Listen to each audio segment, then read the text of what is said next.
We are back at the C Space Studio here at CES 2023. I am James Kotecki, and joining me is repeat C Space Studio guest, Scott Porretti, president of Katz Digital Audio. Welcome back. James, great to be back. Great to be back talking to you. Well, for those who didn't see our interview last year, let's just level set on what Katz is all about. Basically, Katz, you connect advertisers to digital audio content. Is that a fair description? That's right. So Katz is a broader company in television and radio and digital video and digital audio, but I oversee the audio component. Yep. And we have the largest audio offering anywhere in the marketplace, all come from pure plays. We represent to every major broadcast stream that's out there, as well as podcasting, which has really exploded in a significant way. So what do you mean by major broadcast stream? When ABC does something and it puts it in audio, you're representing that? That's right. So a radio station has a regular feed, a terrestrial feed. You listen to it on the the traditional radio. There's also a digital stream of that too, and that's oftentimes a different ad inventory, and we monetize that for all those partners. And it doesn't matter where you're located, right? So you could be here in Las Vegas and listen to a radio station in New York. So that's the cool benefit of that. And the podcasting part of this, are you the sole representative of the podcast that you have in your stable of podcasts? How does that actually work? Because there's so many different ways of monetizing podcasts. So there's been a lot of change in the podcasting space over the last 3 years. It historically was host-read.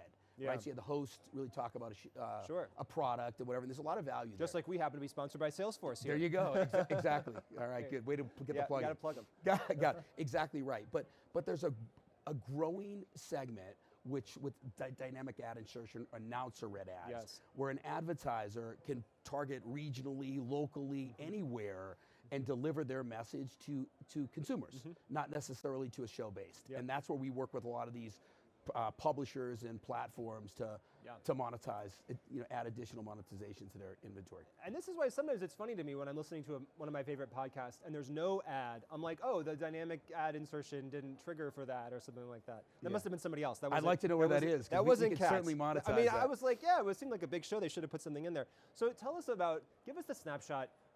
We're talking about the massive scope of this, but can you put some numbers on this in terms of how many people are listening, what all is out there? Yeah, so there's, right now, I think last year when I was talking to you, there were 2.5 million podcasts that were out there overall. There's now 4.1 million.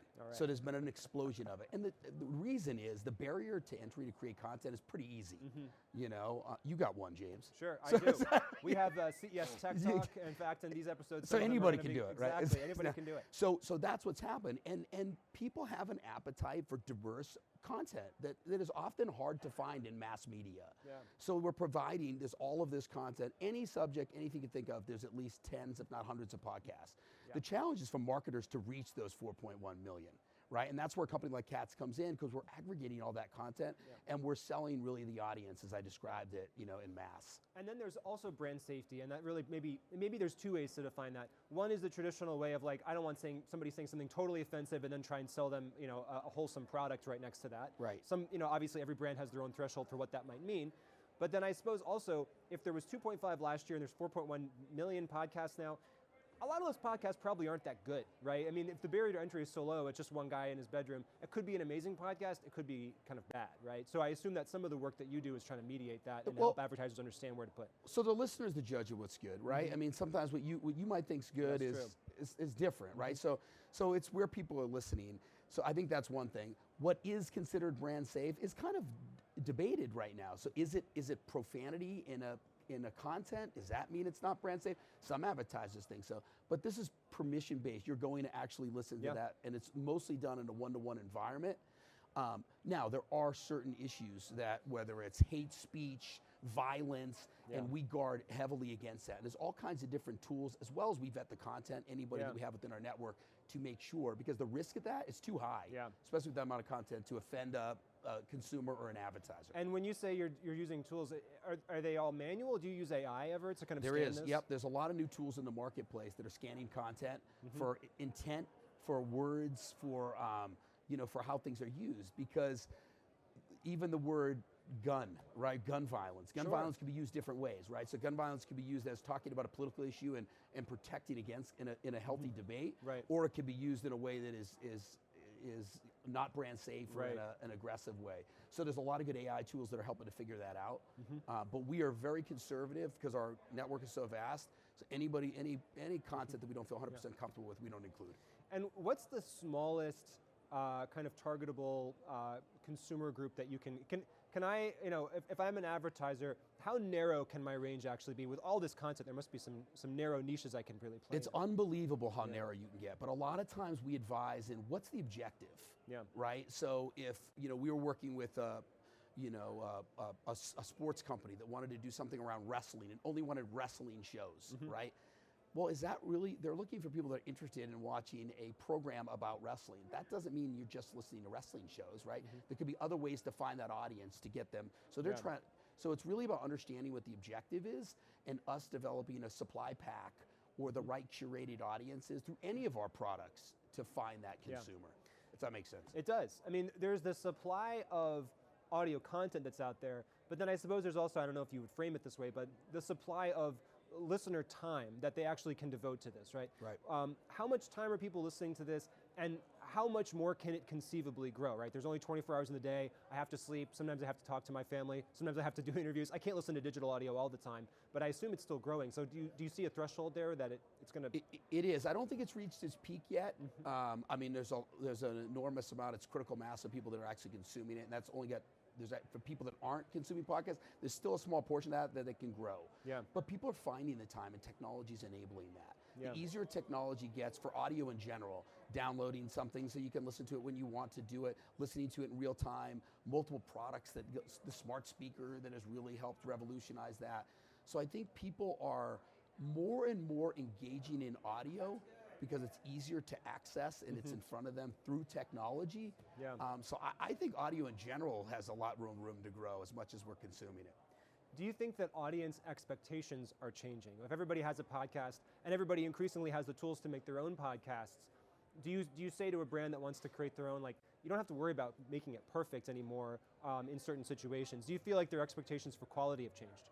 It depends what again, it goes back to what the advertiser's objective is, James. So I feel like some brands want to create their own, maybe it's a marquee thing, it's like a vanity project that they want. They want to create their own podcast to talk about that. They don't really care if it draws listeners in, right? So that might be the objective, to do that or use that in their own marketing plans.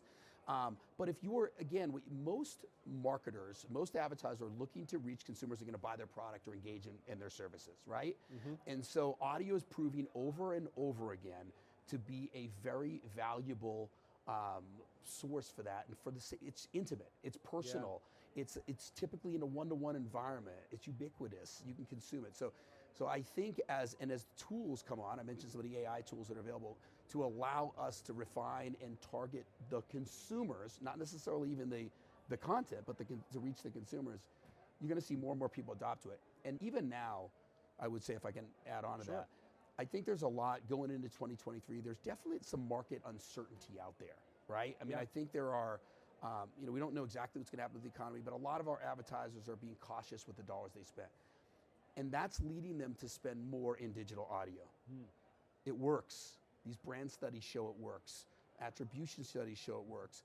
It's an efficient means to get the message out and to engage with consumers. So, ironically, that uncertainty is really benefiting us in the digital audio space and helping to drive our business, forward.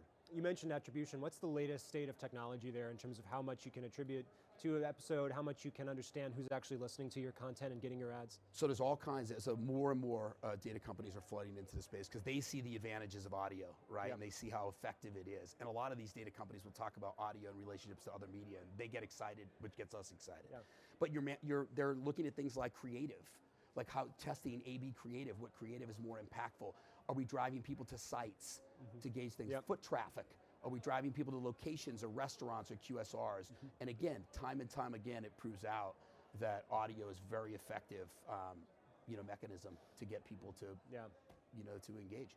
I know you want to talk about your data platform, KIM. I believe there was a partnership, or this is your own thing, right? It is. Katz Digital has a proprietary data platform called KIM. So tell us about that and what the state of that is. Yeah, last year you got it out of me. I actually mentioned it to you when we were here about a month before we rolled it out. So this year, Kim, which is the Katz Intelligence Manager, is what we have there. And basically it is the largest, what we see as market-wide for audio, first-party data source. So we're working with all of our partners, and this year we took some huge leaps forward We hired more people to bring on to steward segments, to build out proprietary audience segments that we can deliver that no one else can through the partners we have.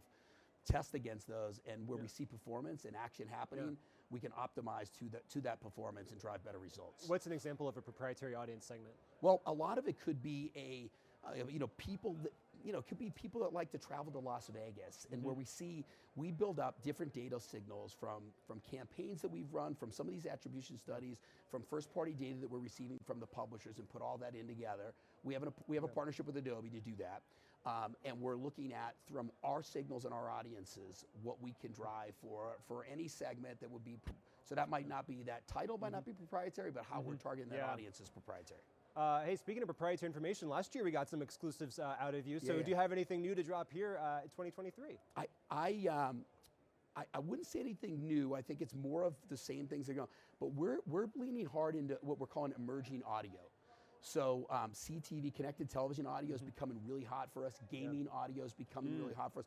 We have some new partnerships that we signed late in Q4 that really set us up for some good growth. We want to be audio anywhere, wherever it's consumed, and offer that to our customers, and we continue to be at the forefront of everything happening in the audio space. Well, this is changing so fast, we're going to have you back in another year. It is, and it's going to be exciting for sure. Scott Porretti, Katz Digital Audio, thank you so much for joining us. James, my pleasure. And thank you so much for watching us here. This is CES 2023. You're in the C Space Studio. We are live all day. Keep it right here.